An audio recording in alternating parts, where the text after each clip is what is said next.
다 같이 성경을 들고 일어서시기 바랍니다. 봉독해 드릴 하나님의 말씀은 창세기 24장 61절에서 67절 말씀까지를 제가 봉독해 드리겠습니다. 이것은 하나님의 말씀입니다.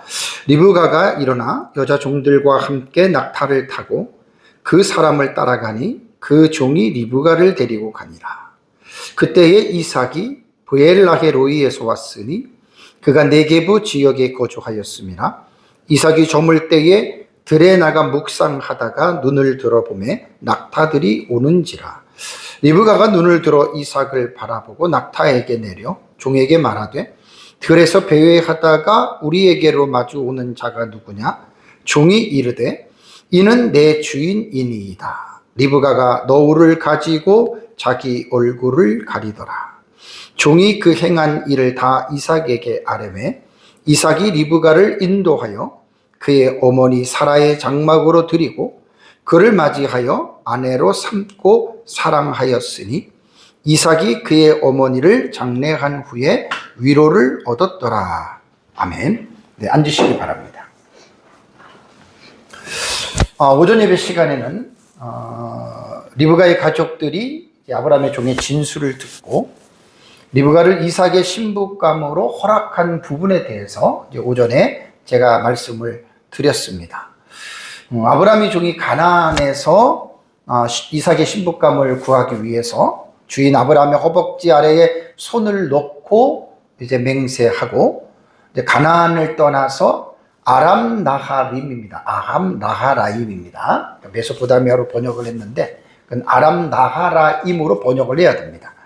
거기에 도착해서 모든 일정을 이제 하나님의 은혜로 잘 마쳤습니다. 그러니까 마태복음 7장 7절에서 8절의 말씀으로 본다면 기도 신학으로 볼 때는 이제 기도 응답을 받은 거예요.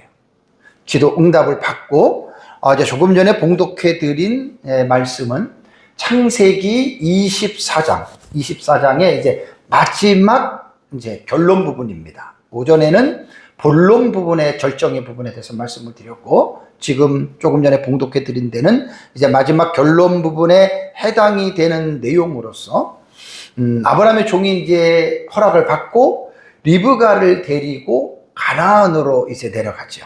가나안으로 내려가서 거기서 이삭을 만나고 그 다음에 이삭과 결혼하는 내용으로 사실은 24장이 마무리가 됩니다. 그래서 이제 기도 신학의 관점으로 볼 때에 오늘 설교할 내용은 기도 응답을 받고 그 응답을 누리는 단계, 그 부분에 해당이 되겠습니다. 자, 그러면 이제 리브가가 가나안으로 와서 이삭을 만나서 혼인하는 61절에서 67절의 말씀을 하나하나 제가 이제 말씀을 여러분들에게 풀어서 말씀을 드리겠습니다. 자, 우선 61절을 먼저 보시면 리브가가 일어나 그랬죠. 그죠? 리브가가 일어나 여자 종들과 함께 낙타를 타고 그 사람을 따라가니 아브라함의 종을 따라갔어요. 그 종이 리브가를 데리고 가니라라고 하는 말이 있습니다. 여기에서 이제 그 전에 전 시간에 말씀드린 대로 리브가의 가족은 헤어지기가 뭐하니까 며칠 혹은 열흘만이라도 더 이제 머물다가 갔으면 좋겠다 했는데 리브가가 이런 지하에 거절하죠. 거절하고 곧바로 가겠습니다라고 이제 말을 합니다.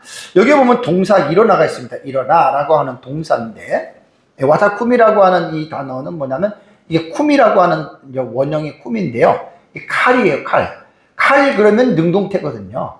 칼 형태 그러면 능동태예요. 그러니까 여기서 리브가가 일어나서 낙타를 타고 가는데 뭐 마음이 막 억지라거나 뭐 정을 누르지 못하고 그런 게 아니에요. 그냥 자기가 이미 자기의 길이 아브라함의 종의 진술을 통해서 결정이 된 거예요. 그리고 그 자기 자신의 어떤 감정적인 결정이 아니라 중요한 거는 뭐냐면 이 일이 여호와께로부터 났다라고 하는 사실을 리브가가 확신했고 그의 가족들이 확신을 했기 때문에 지나친 감정의 사실은 이게 휩쓸릴 필요가 없었던 거예요. 그러니까 단호하게 여기에서 칼 형태의 능동태니까 자원하는 마음으로 이제 일어난 거고 이게 이제 그 와우계속법이라고 했잖아요. 와우계속 오전에도 드린 대로 와우계속법 미완료는 과거 완료로 해석한다 그랬죠. 그죠? 이미 일어난 거예요. 막 일어나기 싫어서 그런 상태가 아니고 그냥 이미 과거 완료니까 미완료지만 와우계속법이니까 이미 일어난 상태를 말을 합니다. 자, 여기에서 일어났다 이 말은 리브가에 있어서 일어남은 단순한 동작이 아니에요. 단순한 동작으로 어떤 스탠드업이 아니고 새로운 결단입니다. 새로운 결단. 여기서 리브가의 삶이 제2막으로 가정에 있다가 결혼을 통해서 리브가는 새로운 결단과 출발이 바로 시작이 됐다. 그래서 와타쿠메라고 하는 이 일어났다라고 하는 동사는 바로 단순한 그런 의미가 아니라는 말입니다.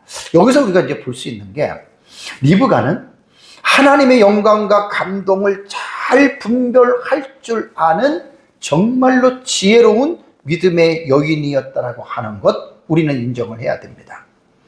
오전에도 말씀드린 대로 아브라함의 종의 진솔한 그 진술을 듣고 그 진실을 사실 깨닫는다라고 하는 것은 여러분 그 쉬운 일이 아닙니다. 절대로 쉬운 일이 아닙니다. 처음 만난 사람, 그것도 자기 인생이 달린 문제에서 확인하지도 않고 그러고 나서 곧바로 따라간다? 그러니까 이거는 인간적으로 볼 때는 참 미련한 짓이고요. 그러나 이 일이 그 라반의 가정에서 말을 할 때에 이 일이 여호와께로부터 말미암았다라고 하는 신앙이 확실히 있었어요. 그러니까 신앙이 확실히 있었기 때문에 이들에게는 더 이상 무엇을 또 바랄 것이 아무도 없는 거예요. 하나님이 자기들에게 그렇게 했기 때문에 여기에 뭘 여러분 어떻게 우리가 말을 할 수가 있겠습니까?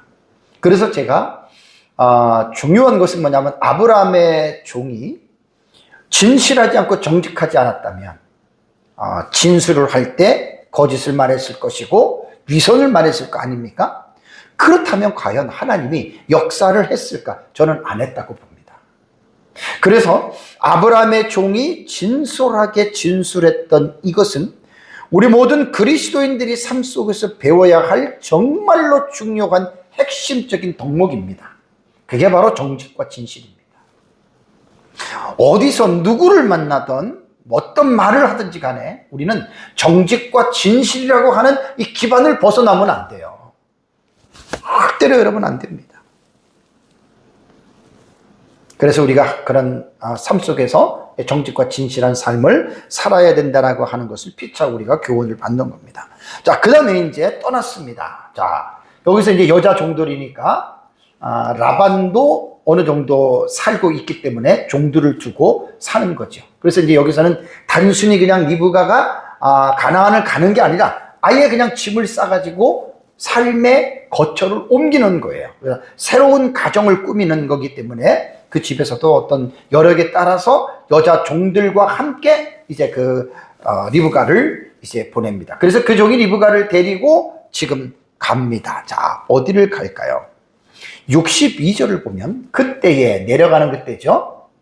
이삭이 등장을 합니다. 이삭이 등장을 하는데 이삭이 어디서부터 왔느냐고 하는 그 from이라고 하는 출처를 들 때에는 브엘라헤로이에서 이삭이 지금 올라오고 있는 거예요. 지도를 내가 여러분이 다시 보내드릴게요. 브엘라헤로이에서 지금 올라오는데 브엘라헤로이는 네게부 지역입니다. 이거 기억나세요? 네게부 몇 번 제가 지도로 말씀을 드렸어요. 네게부 지역에 거주를 했단 말이에요. 이삭이. 그러니까 여기에서 보면은요. 히브리어를 보면은 히브리어의 기본 구문론의 문장은 동사가 나오고 그 다음에 주어가 나오죠. 그죠? 이게 이제 히브리어 기본의 문법이에요. 그런데 여기에서 그때의 이삭이 부엘라, 이거 우리말의 번역인데 히브리어를 보면은요. 이게 뭐냐면 이츠카 이게 이츠하크 이삭이란 말이에요. 이삭 이름이에요. 이츠하크 보라고 하는 단어거든요. 이삭이 주어가 먼저 나오죠. 여기는. 그죠? 보세요. 제가 뭘 강조하는지 아세요? 주어가 나오고 동사가 나와요. 이게 지금 원래는 이렇게 돼야 되는데 이렇게 됐다라는 말이에요. 그러니까 동사 앞에 주어가 먼저 나왔어요. 그러면 영어 같은 경우는 주어가 나오고 동사가 나오듯이, 그죠? 어쨌든 이거는 히브리어의 구문론의 기본적으로 볼 때는 정상이 아니에요. 주어가 앞으로 탁 튀어나왔어요. 그러면 왜 주어가 탁 튀어나왔다고요? 뭐 하려고? 히브리어하고 헬라어는 동사 언어라 그랬잖아요. 동사를 강조하는 거예요, 사실 언어 자체가. 근데 주어가 나왔다면은 물론 주어가 주인의 역할로서의 그 어떤 일을 하지만 이 문장에서는 뭘 강조하느냐면 이삭을 강조하는 거예요. 이삭을 먼저 강조하는 거예요. 이삭을. 우리말도 주어가 먼저 나오듯이 이제 이삭을 먼저 강조하고 이삭이 보았다. 이삭이 온 거예요. 그러면서 이제 그 뒤에는 브엘라이로에서 왔는데 거기는 네게부 지역에서 이삭이 살아가고 있었다라고 하는 말을 여러분 우리에게 말을 하고 있습니다. 그러니까 여기에서는 이삭을 강조하는 거예요. 그러니까 창세기 24장에서 이삭이 처음 등장하잖아요. 이삭이 처음 등장하는 거예요. 그래서 여기서 이제 뭐 바브라고 하는 와우라고 하는 이것은요 어떤 그 접속사인데 단순한 그리고라고 하는 이 접속사가 아니고요. 여기서는 이삭 앞에 바브라고 하는 이 접속사 엔드지 접속사가 붙은 것은 뭐냐면 단순한 접속이 아닌 장면 전환 접속사라고 합니다. 그러니까 이삭이 나타나지 않다가 그때 이삭이 할 때 히브리어 구문법으로 볼 때는 접속사가 딱 와우가 딱 튀어나오잖아요. 이거는 장면 자체를 전환시켜주는 거예요. 그래서 이삭이 딱 지금 등장을 합니다. 자, 그러면 여기에서 이삭이 부엘라헤 로이에서 왔다 그랬죠. 그죠? 자, 부엘라헤 로이 그러면 우리는 이미 공부를 쭉 1장부터 공부를 했기 때문에 우리는 딱 알아요. 우선 부엘라헤 로이라고 하는 말은 뭐냐면 히브리어는 여기서부터 보잖아요. 이렇게 베게르 그 다음에 라하이 로이라고 하는 단어입니다. 베헤르는 우물이 우물 그 다음에 라하이라고 하는 말은 살아있는 하이라고 하는 동사에 전치사가 붙은 거예요. 그 다음에 로에라고 하는 말은 보다라고 하는 뜻인데 선견자라고도 이 단어에서 나온단 말이에요. 그러니까 이 부엘라게 로이의 언어학적인 의미는 뭐냐면 살아계셔서 나를 보시는 이의 베르 우물이라는 말이에요. 우물. 그러니까 하나님이 살아계셔서 나를 지금 보고 있는 그 우물이라고 하는 이름을 이렇게 지었는데 이 이름을 누가 지었지요? 이 이름을 누가 졌냐면 창세기 16장 14절에 사라의 여종 하갈이 여주인을 멸시하다가 사라에게 학대를 당하지 도망간 곳이 바로 여기 이 부엘라게 로이. 그러니까 샘물 곁에 있었잖아요. 그죠? 샘물 곁에 있었을 때 이 샘물 곁에서 여호와의 사자를 만난 거예요. 그래서 이게 창세기 16장 7절을 보면은 여호와의 사자가 광야 샘물 곳 술길샘 곁에서 그를 만나 그랬잖아요. 그죠? 요거 기억나세요? 요게 지금 요 길이 술길이에요. 수루길. 애굽으로 내려가는 요걸 술길이라 해요. 수루길이 나오잖아요. 술길이에요. 여기서 이제 술길 샘 곁에서 그럼 부엘라의 로이는 그때 제가 설교를 할 때 요 지점입니다. 요 지점을 말하는 거예요. 부엘라의 로이 나오죠. 그죠? 요 지점을 말하는 거예요. 부엘라의 로이. 그러면 여기에서 하갈이 학대를 당해서 막 그럴 때 여호와 사자가 나서 네가 왜 여기 있느냐? 내 여주인에게 가서 복종하라. 여기가 바로 부엘라게 로이란 말이에요. 도망와가지고. 그래서 여기서 하갈이 이제 그 자기가 살아계신 하나님을 여기서 뵀다. 그리고 거기가 우물이 있었잖아요. 우물. 그래서 우물 이름을 부엘라게 로이라고 하갈이 이름을 지은 거예요. 바로 그 장소를 말을 합니다. 그러면 여기에서 이제 우리가 기본적으로 요 부분을 조금 이해를 해야 돼요. 자, 지금 어떻게 되냐면 아브라함이 살고 있는 곳이 헤브론이에요. 헷족속의 딸 막벨라 굴이 있는 데가 여기가 여러분 마무리입니다. 여기가. 아브라함은 지금 여기 살고 있었어요. 아브라함은 여기서 살고 있었는데 아브라함의 종이 하란으로 쭉 올라갔죠. 그죠? 지금 하란에 올라갔다가 이제 내려오는 길인데 헤브론이면 여기란 말이에요. 그죠? 여기 아브라함이 살고 있어요. 그럼 이쪽으로 와야 되잖아요. 근데 브엘라이에서 왔고 네게부에서 있는데 지금 이 아브라함의 종이 어디까지 내려왔냐면 헤브론을 지났습니다. 지금 아람에서 보통 이제 뭐 이렇게 오던가 이렇게 오던가 되겠죠. 아마 이렇게 올 가능성이 있는데 여기서 브엘세바를 지나서 브엘라의 요쯤에서 지금 이삭을 만났습니다. 요쯤에서. 그렇다면 한번 생각을 보십시오. 여러분 한번 생각을 해보세요. 아브라함이 지금 여기 헤브론에 살잖아요. 그죠? 헤브론으로 가야 될 거 아니에요. 근데 이삭은 헤브론에서 이 당시에 살지를 않았습니다. 그건 뒤에 좀 이따 말씀을 드릴게요. 그러니까 지금 정확하게 만난 부분은 여기 네게부 있잖아요. 네게부. 네게부 사막이 여기란 말이에요. 네게부. 여기 이게 네게부란 말이에요. 네게부. 헤브론은 지금 요 위에예요. 근데 어떻게 여기서 지금 헤브론을 지나쳤어? 아버지가 있는 장소를 지나서 밑으로 이렇게 지금 내려오게 될까? 브엘라이로 있는 여기로 본다면 브엘라이에서 지금 이삭은 어떻게 해요? 올라가는 중이에요. 북상 중이에요. 지금 아브라함의 종은 내려오는 중이에요. 여기쯤에서 만났다고 보시면 돼요. 여기를 제가 이제 지리적으로 길이를 이렇게 보면은 여기에 그 브엘세바 보입니까? 브엘세바? 이게 브엘세바거든요. 브엘세바 하면 뭐가 기억나세요? 창세기 21장에 그랄 지방에 아비멜렉과 어떤 맹세의 우물 기억나시죠? 우물을 빼앗겼다가 그걸 이제 맹세의 우물을 그게 이제 브엘세바라고 하는 말이에요. 맹세의 우물이라는 뜻이거든요. 그럼 브엘세바는 지금 여기고 아브라함은 지금 여기 있고 이삭은 지금 브엘라의 로이에서 왔으니까 이삭은 여기에 살고 있었단 말이에요. 이때 이게 거리가요. 요 헤브론에서 요 밑에 브엘세바 있죠. 헤브론에서 브엘세바까지는 한 40에서 50km 정도 이렇게 나와요. 길이가 여기서까지. 그러면 브엘세바에서 브엘라에로이는 100km 가까이가 넓게 나오는데 이삭을 만날 때 요 위에는 조금 더 올라가다가 요쯤에서 만났다고 여러분 생각하면 됩니다. 그러니까 헤브론에서 브엘세바까지는 이틀 정도면 와요. 그리고 지금 브엘라헤로이까지는 여기서 3일 길을 더 갈 정도예요. 그러니까 100km, 여기서 100km가 훨씬 넘어요. 근데 이삭을 만난 지역을 여기로 볼 때는 조금 더 이삭이 올라가다가 아마 이삭도 이제 자기 부인을 찾으러 간다고 하는 얘기를 들었을 것이고 그러면 이제 아버지를 만나러 헤브론으로 올라가야 될 거 아니에요. 그죠? 올라가는 중에 요쯤에서 만났다는 거예요. 여기서 이제 만나가지고 이제 브엘라의 베르라할로이라고 하는 말이 브엘라의 로인데 살아계신 하나님의 우물이다라고 하는 말입니다.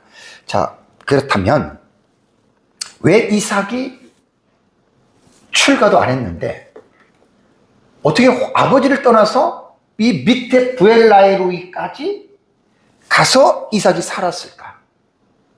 그거는 성경에는 나오지 않지만 이 당시에 이삭의 나이가 40살이잖아요. 그죠? 여기서 이삭이 40살에 결혼하는 거예요. 아브라함은 지금 180살이거든요.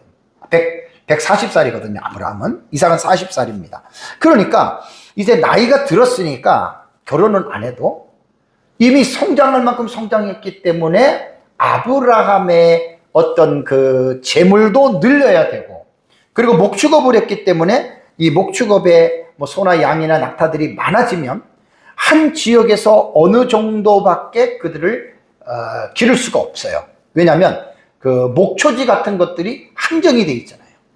그러니까 이제 아브라함도 재산을 증식하는 가운데에 이 헤브론 지역에서는 자기의 양떼와 목축을 하는데 거기서만 이제 거의 좀 이렇게 풀로 됐을 것 같아요. 그러니까 자기의 어떤 그 경제를 늘리기 위해서 이삭을 브엘라엘로이 쪽으로 보냈다라고 생각하는 것이 가장 합당한 해석입니다. 왜냐하면 여기서 이삭이 이 당시는 목축 사회였기 때문에 이삭도 이제 아버지의 재산을 가지고 내려가서 거기서 이제 소나 양이나 염소나 이런 이제 가축대를 거느리고 있었기 때문에 이삭이 이때에는 브엘라의 로이에서 이삭이 살았다라고 여러분 생각을 하시면 됩니다. 그리고 이제 여기서 이삭이 북상을 하면서 요 위치쯤에서 이제 리브가를 여기서 여러분 지금 만나는 거예요. 여기서. 그래서 거기 이제 그 62절에 보면은 그때 이삭이 브엘라이오에서 왔으니 그가 네게부 지역에 거주하였습니다. 그러고 나서 이제 63절을 볼까요? 한 절을 넘어가서 63절을 보면 이삭이 이제 저물 때에 저녁 때가 됐죠. 그죠? 이삭을 어떻게 묘사하냐면 들에 나가서 뭐 하다가 묵상하다가 이삭이 지금 리브가와 점점 가까워지는 위치에서 이삭이 하는 행동은 들에 나가서 묵상을 했다라고 하는 말이에요. 묵상을 하다가 눈을 들어보매 낙타들이 오는지라. 여기서 이제 리브가와 조우가 되는 장면이에요. 이삭도 걸어가면서 앞을 보고 리브가도 낙타를 타고 내려오면서 앞을 볼 거 아니에요. 그죠? 이제 거기 만나는 지점이 가까워진 거예요. 자, 여기서 보면은요, 원문에는 동사가 이제 나갔다라고 하는 YH가 나오거든요. 요건 이제 와는 접속사, 와우라고 하는 말이죠. 접속사죠. 그리고 여기에서의 이 바브는요, 리브가가 오고 있는 상황과 이삭의 행동이 긴밀하게 이게 연결되어져 있는 거예요. 그리고 이제 나갔다라고 하는 이런 표현입니다. 그러면 여기서 이삭이 저물 때에 들에 간 것은 왜 나갔다 그랬죠?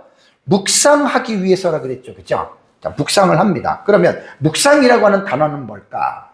이게 이제 수학이라고 하는 이 원형이 이거예요. 요거는 이제 칼 형태, 능동태잖아요. 그죠? 칼 형태면 부정사, 이거는 연계형이에요. 그래서 이 수학이라고 하는 여러분 요 단어는요, 구약 성경에 한 번 딱 나오는 유일한 단어, 요곳에만 지금 나오는 단어입니다. 그래서 뭐 묵상하다, 명상하다, 숙고하다라고 하는 의미가 있는데 이것은 그냥 큰 소리로 기도하기보다는 깊이 생각하는, 묵상하는 것으로 우리는 이것을 볼 수가 있습니다. 자, 이삭이 들에 나가서 하나님께 조용히 영적인 묵상을 했다라고 하는 말씀 속에는 뭐 세 가지 해석들이 있더라고요. 기도했다. 아니면은 어머니 사라를 회상하면서 슬픔과 외로움을 하나님 앞에 내쏟았다. 기도로. 다음에 세 번째는 자연 속에서 하나님의 창조 세계를 바라보면서 하나님의 선하심을 생각하는 어떤 정적인 시간을 가졌다. 이 세 가지 해석들로 학자들이 이거다 이렇게 얘기를 합니다. 저는 이 설교를 준비하면서 저는 이 세 가지가 다 했다고 봐도 틀리지 않다고 봅니다. 당연히 기도지요? 그러면서 또 어머니에 대한 그 외로움을 읽지 못해서 정리하지 못해서 그것 때문에 안타까운 마음을 또 하나님 앞에 기도로 달랠 수도 있는 거고, 혹은 또 자연을 보면서도 거기서 주님의 높고 위대하심을 찬양할 수 있는 이 세 가지가 나는 다 했다고 해도 저는 틀리지 않다고 생각합니다. 성경에서 사용하는 이 저녁이라고 하는 여러분 이 시점은 하루가 마무리가 되는 시간입니다. 특히 신앙인들은 하루가 마무리가 되는 시점에서 하나님과의 교통하는 시간을 뭐 아침에도 가질 수도 있고 저녁에도 가질 수도 있고, 그래서 여기서 이제 많은 학자들이 이삭의 영성을 어떻게 보냐면 상당히 영적으로 깊은 어떤 영적인 인물이었다라고 많은 학자들이 이제 그렇게 이야기를 합니다. 자, 이삭은 지금 아까 그 지도에서 보면은 브엘라헤로에서 올라가는 거예요. 그죠? 아브라함의 종은 지금 리브가를 데리고 내려와요. 그러니까 리브가를 데리고 헤브론을 지나쳤다라고 하는 말은 뭐냐면 주인에게 먼저 가기보다는 이삭도 주인입니다. 이제 아브라함이 어떤 가장의 권위가 이제 이삭에게로 지금 이양이 되어져 가고 있잖아요. 그러니까 여기서 아브라함의 종이 이제 아브라함에게 들리지 않고 이삭에게로 먼저 갔다가 거기서 이제 이삭을 데리고 헤브론 쪽으로 다시 올라오려고 하는 이런 계획을 가지고 있었다라고 보는 것이 저는 이제 옳다고 봅니다. 자, 이삭도 지금 몰라요. 지금 오겠지라는 생각만 했고, 뭐 리브가도 지금 만나겠지만 생각했는데 바로 이 지점에서 지금 이 둘이가 만나는 이러한 여러분 지금 이 시점이 됐다라고 하는 말입니다. 드디어 만납니다. 64절과 65절에 리브가가 눈을 들어 이삭을 바라봅니다. 웬 남자가 오는 거예요? 근데 리브가가 낙타에서 내립니다. 그리고 종에게 물어봅니다. 들에서 배회하다가 우리에게로 마주오는 자가 누구냐? 이렇게 물어봅니다. 이때 아브라함의 종은 이는 내 주인입니다라고 말을 딱 하자 리브가가 너울을 가지고 자기의 얼굴을 가리더라라고 하는 말이 64절과 65절에 나옵니다. 그러니까 이삭이 묵상하다가 눈을 들어봤을 때 자기 앞에 오는 낙타의 무리와 사람을 이삭도 봤고요. 근데 여기에 리브가가 있었잖아요. 여러분, 이걸 우리는 어떻게 해석을 해야 돼요? 우연이 아니죠. 그러니까 하나님의 지금 타이밍을 절묘하게 하나님의 지금 다 타이밍을 지금 맞춰 나가는 거예요. 그러면서 이삭은 저녁 때에 들에 나가서 묵상하면서 정말 하나님 앞에 기도하면서 정말 이삭은 정말 하나님의 때를 기다려요. 뭐 자기한테 지금 직접적인 일이라면 자기의 아내 될 여인을 구하러 지금 친가 쪽으로 지금 갔기 때문에 아마 이런 것 때문에 아마 이삭도 기도하고 있었을 것이라고 여러분 우리는 생각을 합니다. 여기서 이제 제가 시편 46편 10절 말씀을 인용을 하는데 고라자손의 시입니다. 여기에 보면은 너희는 가만히 있어. 내가 하나님 됨을 알지어다.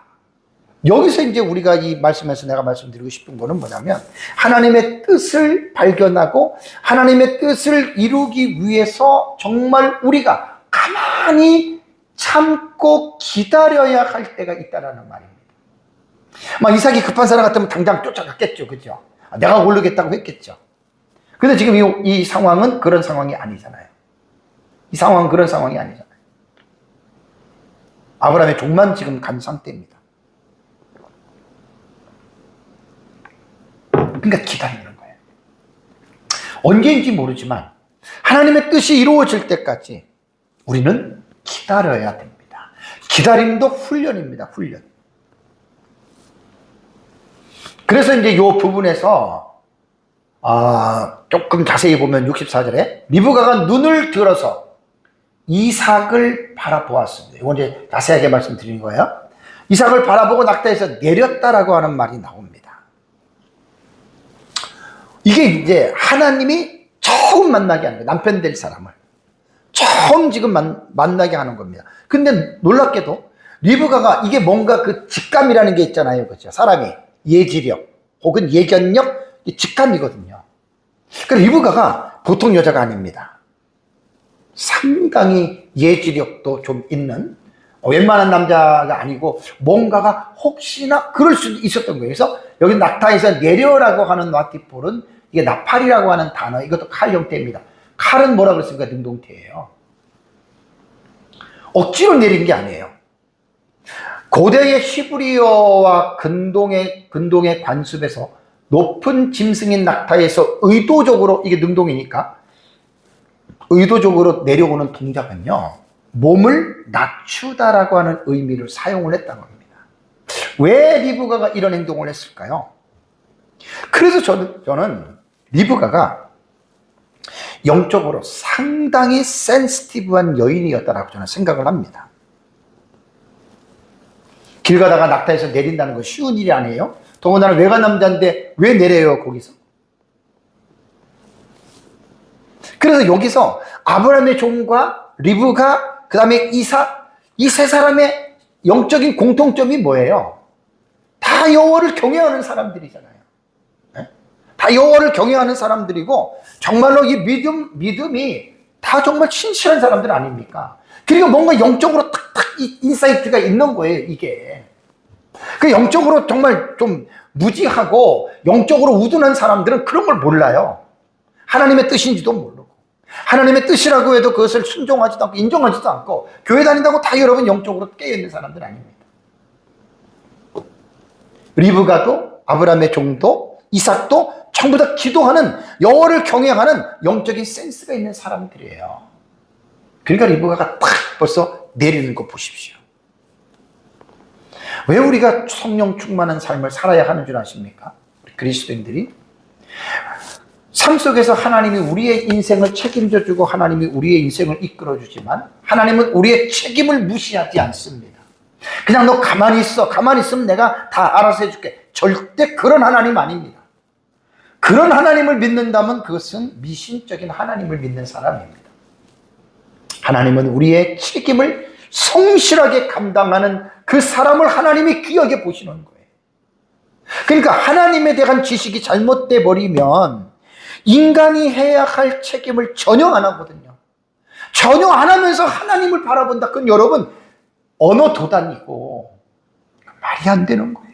오늘날 우리들의 모습을 보면 그리스도인들이 말이 안 되는 말들을 되게 많이 하고 있어요, 사실은. 그래서 지금 이 창세기 24장의 기도의 교훈으로 제가 풀어가는 게 뭐냐면, 아브라함의 종이 구하고만 끝난 것이 아니라 다음 행동들을 계속해서 보십시오. 그 일이 이루어질 때까지 찾고 두드리고.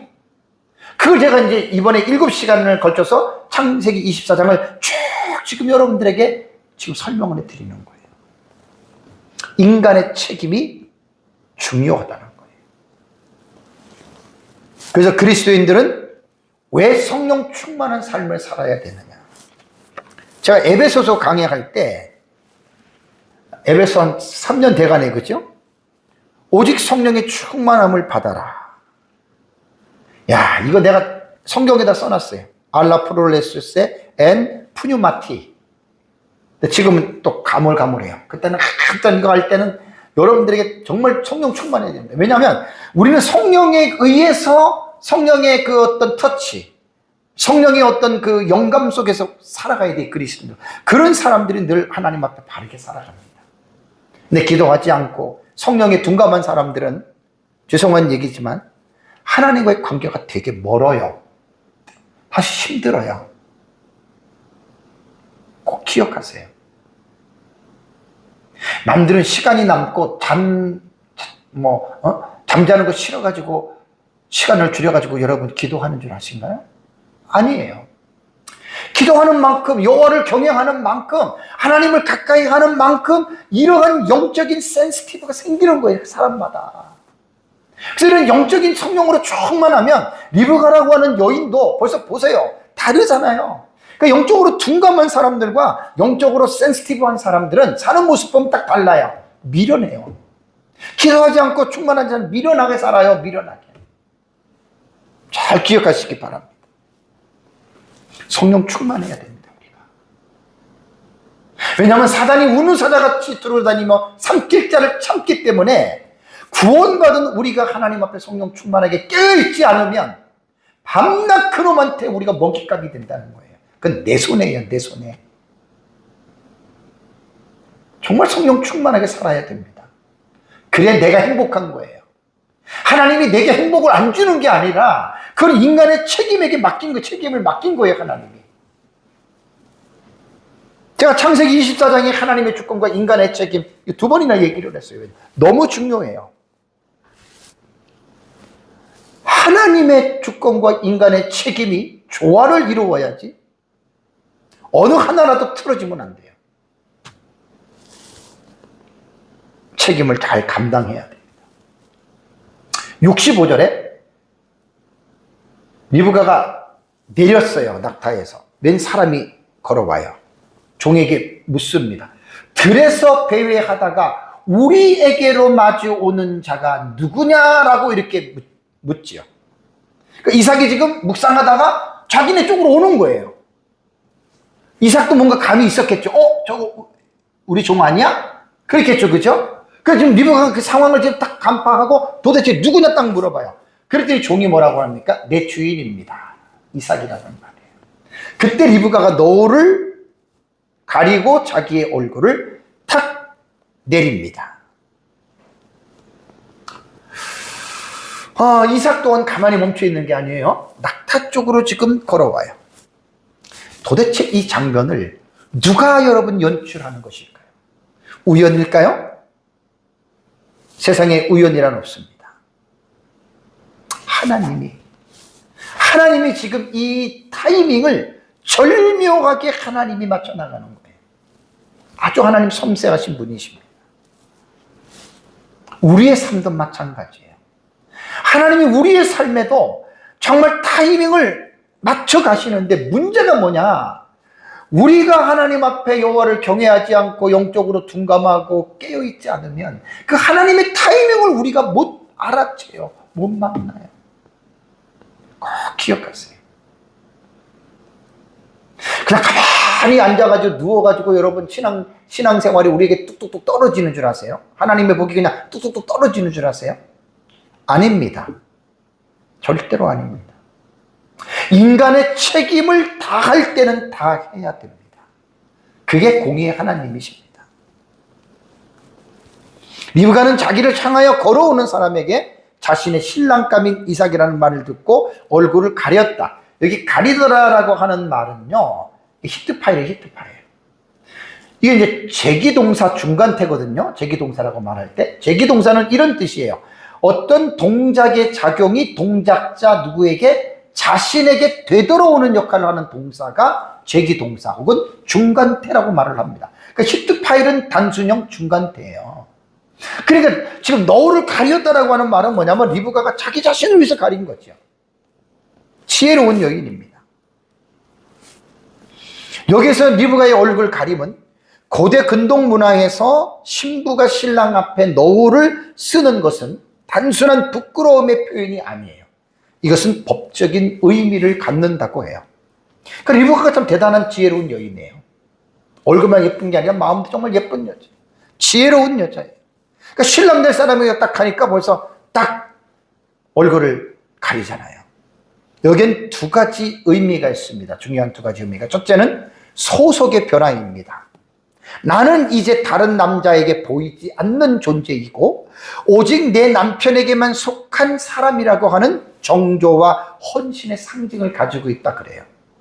두 번째는 겸손과 존경의 표현으로서 언약의 계승자인 남편에 대한 깊은 존경심을 표하는 거라고 합니다. 너울을 가리는 것은.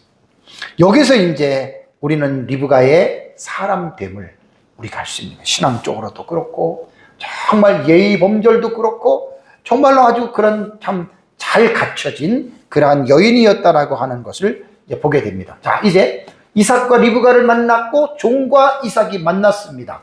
얼마나 기뻤겠습니까? 종이 그 행한 일을 다 이삭에게 어떻게 해요? 아랜다. 여기 아랜다라고 하는 말은 뭐냐면 자세히 이야기하다라고 하는 말입니다.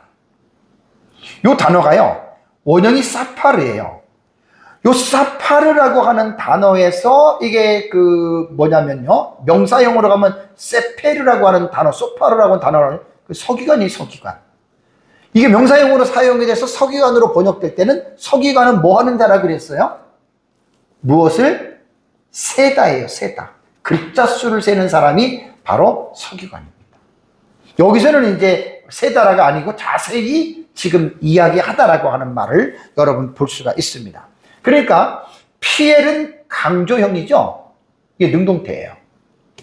억지로 말하는 게 아니에요. 얼마나 지금 이 아브라함의 종이 말하고 싶었겠어요. 자원하는 마음으로 지금 이삭에게 지금 다 아랬다 그랬죠. 단순히 요약해서 말한 게 아닙니다. 아브라함의 종의 진술을 여러분 보시면 알겠지만 정말 말 잘하는 사람이죠. 그 하나님 지혜예요, 여러분. 말 잘하는 것도. 언변도 여러분 하나님의 지혜입니다.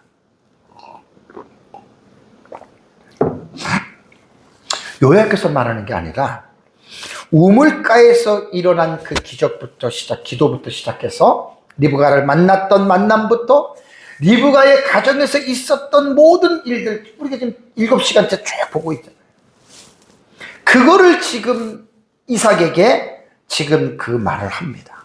그러니까 아브라함의 종의 보고에서도 여러분 알 수 있듯이 아브라함의 가정도 가장권과 언약의 중심이 어떻게 해요? 아브라함에서 지금 이삭에게로 옮겨지고 있다라고 하는 것 우리는 느낄 수가 있습니다. 자, 이삭이 지금 그 아브라함의 종의 말을 듣고 어떤 생각을 했을까요? 본문에는 생략이 되어 있지만 저는 이삭이 아브라함의 종의 말을 들으면서 감동했고 감격하면서 아마 이삭이 뭐 무릎을 꿇었다, 뭐 얼굴을 이렇게 숙였다라고 하는 말은 없어도 아마 이삭이 마음으로 아마 하나님을 찬송했다라고 저는 생각합니다. 이게 하나님을 경배하는 겁니다.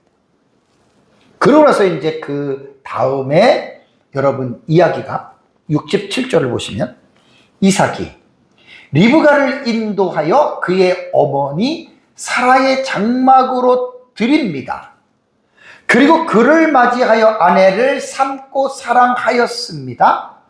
그리고 이삭이 그의 어머니를 장례한 후에 위로를 얻었다라는 말이 여러분 나옵니다. 근데 본문에는 여러분 아까 이제 그 지도를 봤잖아요. 그죠? 뭐가 생략이 돼 있어요? 당연히 헤브론으로 올라갔겠죠. 그죠? 그 아버지 아브라함에게 말했을 거 아니에요. 그죠? 그럼 거기서 아브라함이 모르는데 그 장막에 말이 안 되잖아요. 그러니까 본문에는 여러 가지가 생략이 돼 있는 거예요. 그러니까 이제 거기서 만나서 이제 헤브론으로 올라가서 아브라함에게 인사를 했을 것이고, 이제 종이 또 잘 보고를 하면 아브라함이 그 말을 듣고 말 안 해도 아브라함이 어떻게 했을 것 같아요? 경배했겠죠. 아브라함도 다 신앙의 사람들이에요. 전부 다 여호와를 경외하는 사람들이에요. 그러니까 여호와를 경외하는 사람들의 특징이 똑같아요. 하나님이 하신 일을 들었을 때 몸을 굽히고 엎드려서 경배하고 감사하고 찬양하고 하나님께 영광을 돌리는 것. 이게 신앙 있는 사람들의 공통점입니다. 그래서 여기 오늘 성경에는 어떤 모든 앞뒤에 있는 것들을 다 생략하고요. 그냥 결론적 부분만 사실은 67절에 여러분 이렇게 서술을 했다라고 하는 말입니다. 몇 가지 자세한 거를 좀 말씀을 드리면, 사라의 장막으로 드리려는 말이 있습니다. 그죠? 여기에. 사라의 장막. 누구의 장막이라고요? 사라의 장막입니다. 사라는 3년 전에 죽었습니다. 근데 사라의 장막이라고 쓰는 것이 뭐냐면, 가문의 안 주인이 머무는 권위 있는 처소를 말하는 거예요. 그러니까 족장인 남자에게만 그 오소리티가 있는 게 아니라 그 남편의 부인인 아내에게도 이러한 권위가 주어졌다라는 말입니다. 그 사라의 장막으로 이 리브가를 지금 드렸다라는 말입니다. 자, 여기서는 뭐가 중요하냐면, 그럼 뭐 거기서 뭐 부부 관계를 했는데 이게 중요한 게 아니고, 이제 리브가는 사라를 대신해서 그 여주인의 대를 잇는 아브람과의 2대 두 번째 여주인이 되었다라고 하는 것을 공식적으로 사람들에게 선언하는 거예요. 주변 사람들이 볼 때, 저 여자가 우리 주인 아브라함의 며느리구나. 이제 아브라함을 대신해서 그 언약을 이어갈 안방 주인이구나.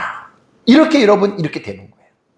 그러니까 사라가 죽은 후에 비어 있었던 아브라함과의 그 어떤 공석이었던 그 아브라함과의 그 부분이 이제 리브가가 옴으로 말미암아 다시 새로운 활력을 지금 찾는 것을 여러분 볼 수가 있습니다.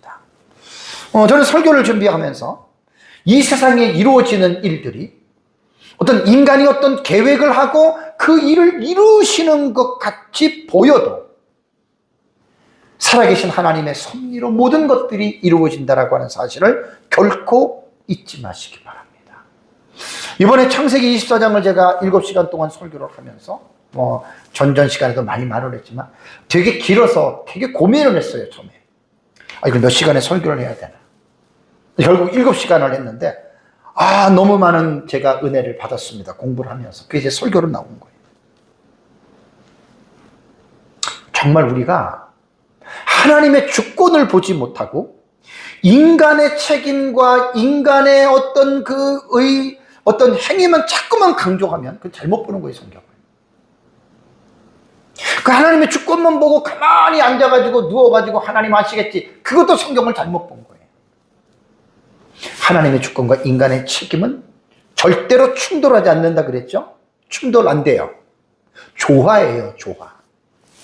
그게 이제 창세기 24장의 아브라함의 종의 이러한 그 행동을 통해서 정말로 우리 자세하게 이번에 공부하는 시간이 됐습니다. 7시간 걸렸습니다.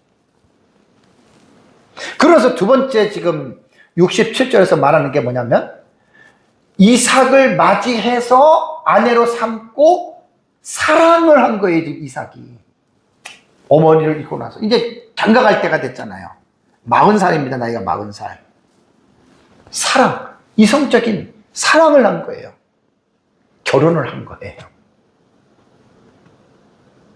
그러고 나서 뭐라고 얘기를 하냐면 이삭이 그의 어머니를 장례한 후에 위로를 얻었다. 3년 걸린 겁니다. 3년. 이삭이 어떻게 자기 엄마를 잊을 수가 있겠습니까? 이 세상에서요, 단어들 중에 전 세계적으로 제 첫 번째 단어가 뭔 줄 아세요? 1위? 1위? 전 세계적으로. mother예요, mother.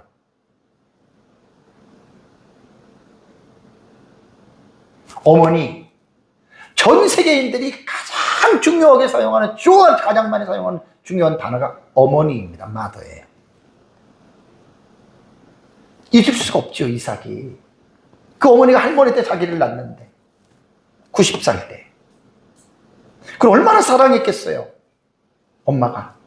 근데 그 엄마가 127살에 돌아갔단 말이에요. 이게 이제 안 채워진 거예요. 3년 정도밖에 안 지나간 거예요.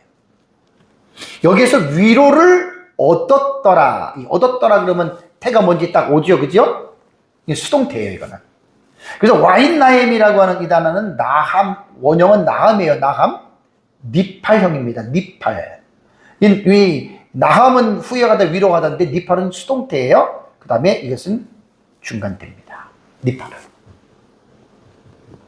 그 문맥을 보고 수동태와 중간태는 결정을 하잖아요. 이건 얻었더라, 수동태죠. 문맥을 보면 중간태인지 그게 나옵니다.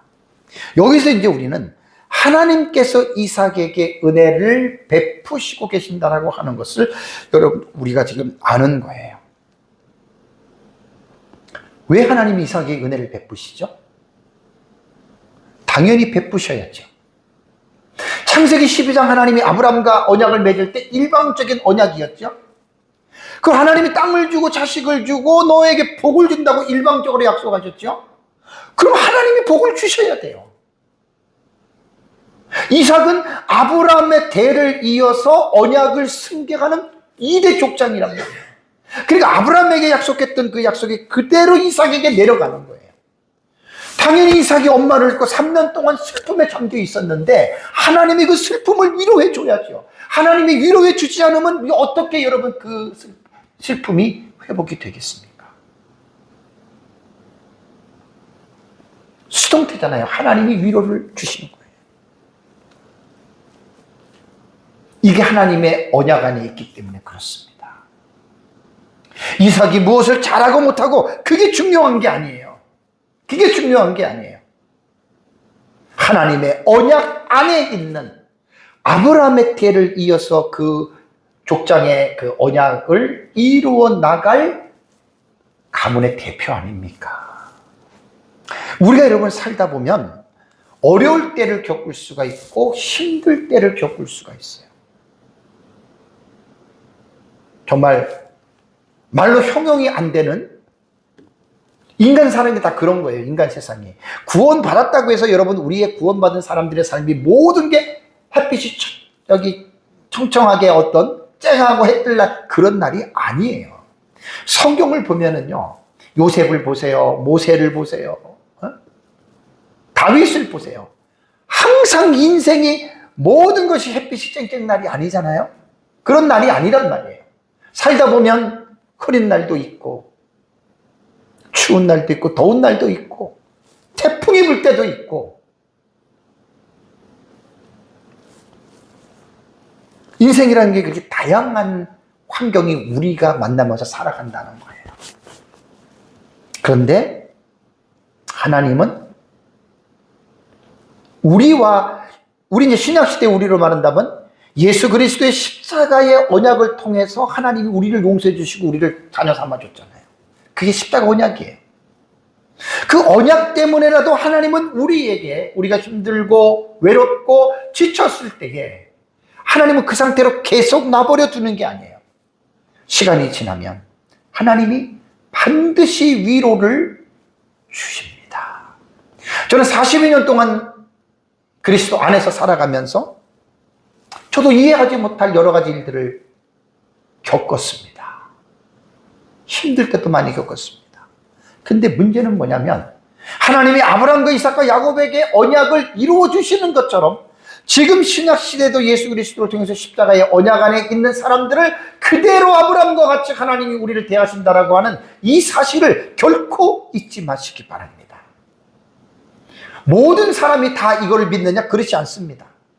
믿음에 따라서 되는 겁니다. 믿음에 따라서.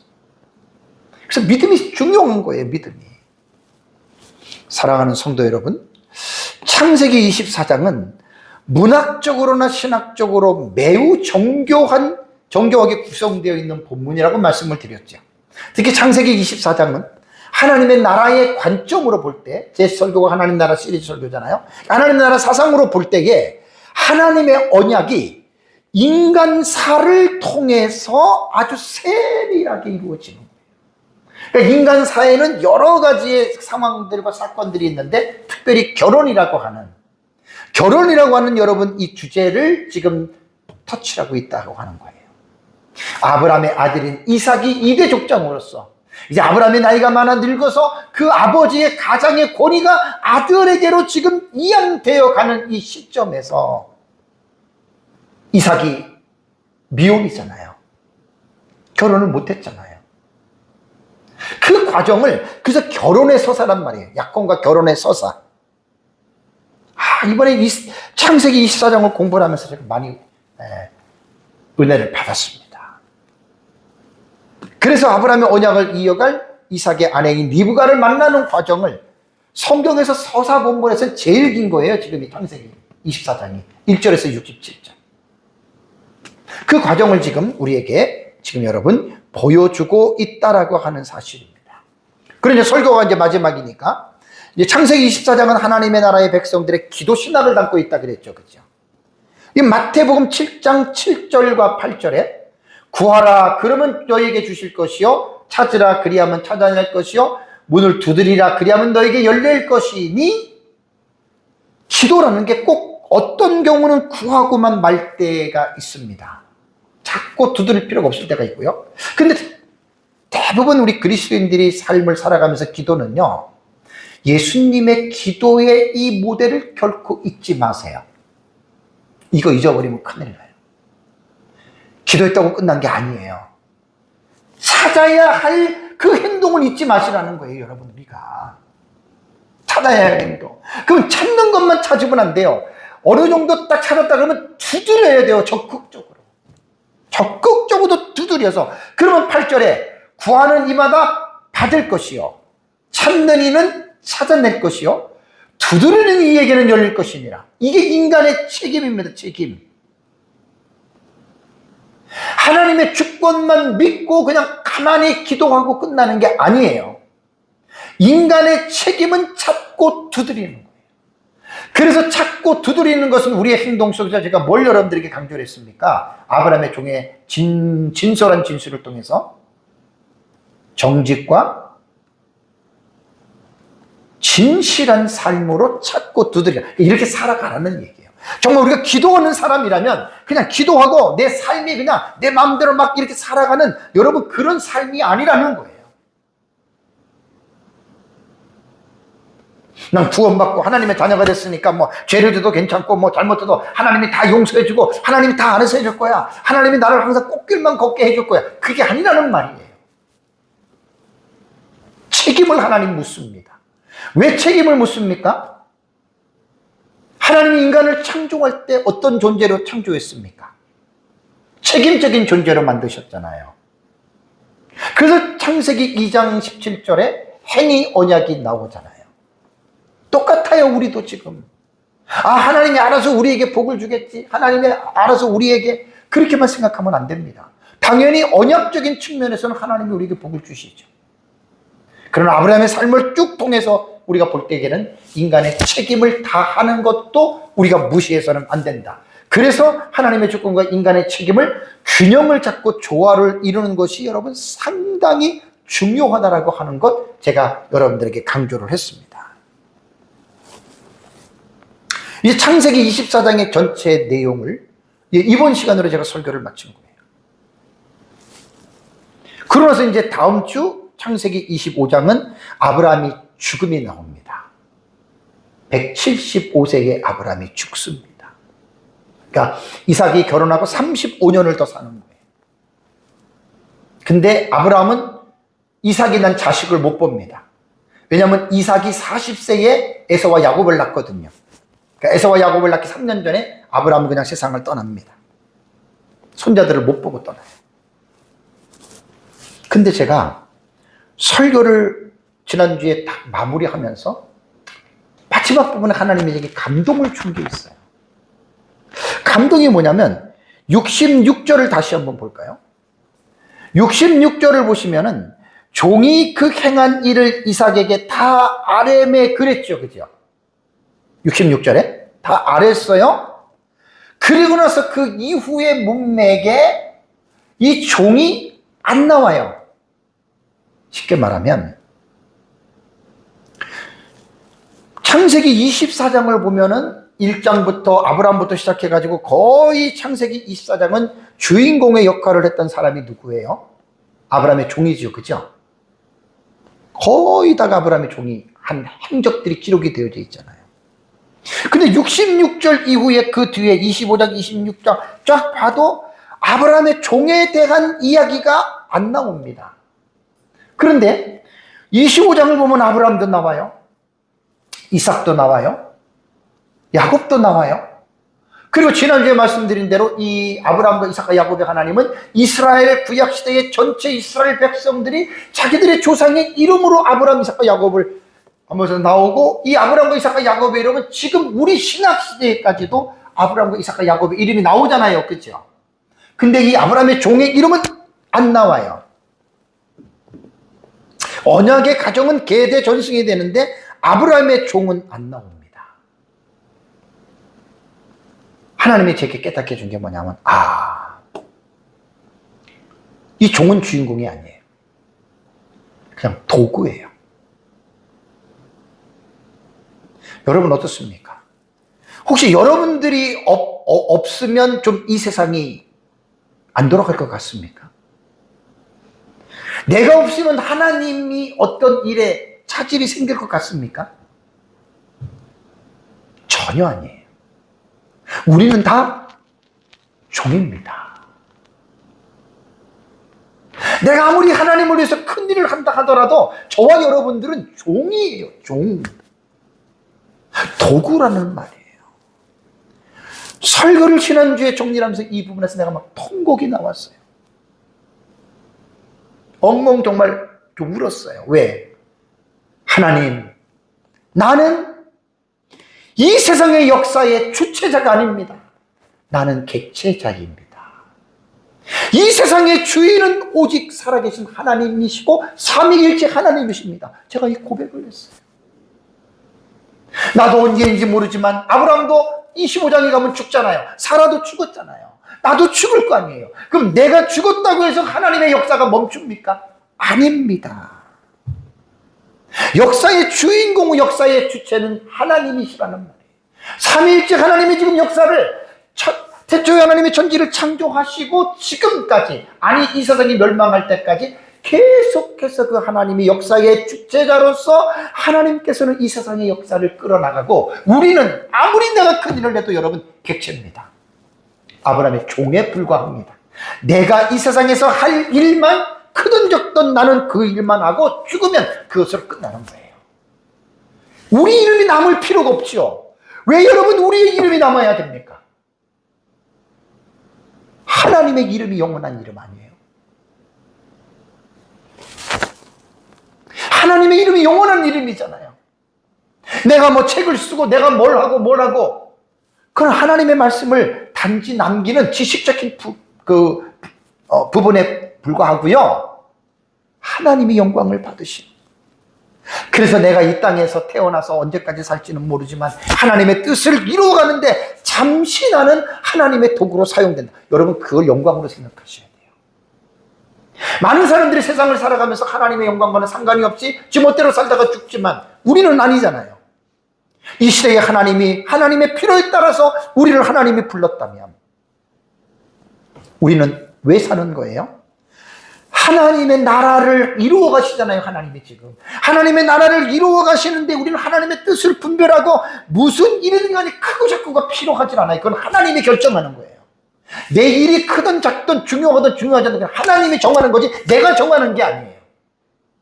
내가 한 달러든 두 달러든 다섯 달러든 내가 원해서 받은 게 아니고 하나님이 각 사람에게 주신 거예요. 그것만 잘 분별하시면 돼요. 그래서 다시 오실 여인의 후손인 예수 그리스도의 재림을 통해서 이 세상은 하나님의 불심판을 받아서 멸망할 것이고, 그리고 이 땅의 메시아 왕국인 천년왕국이 이루어지고 천년왕국이 마친 이후에는 완성되는 하나님의 나라에 모두가 들어가서 그 하나님의 무한한 영광 가운데 저와 여러분들이 살아갈 것입니다. 주체와 객체를 잘 이해하고 하나님의 주권과 인간의 책임을 잘 이해하고 최선을 다해서 죽는 날까지 헌신하는 삶을 살아가시기를 주님의 이름으로 축복합니다. 우리 다 같이 함께 기도하겠습니다.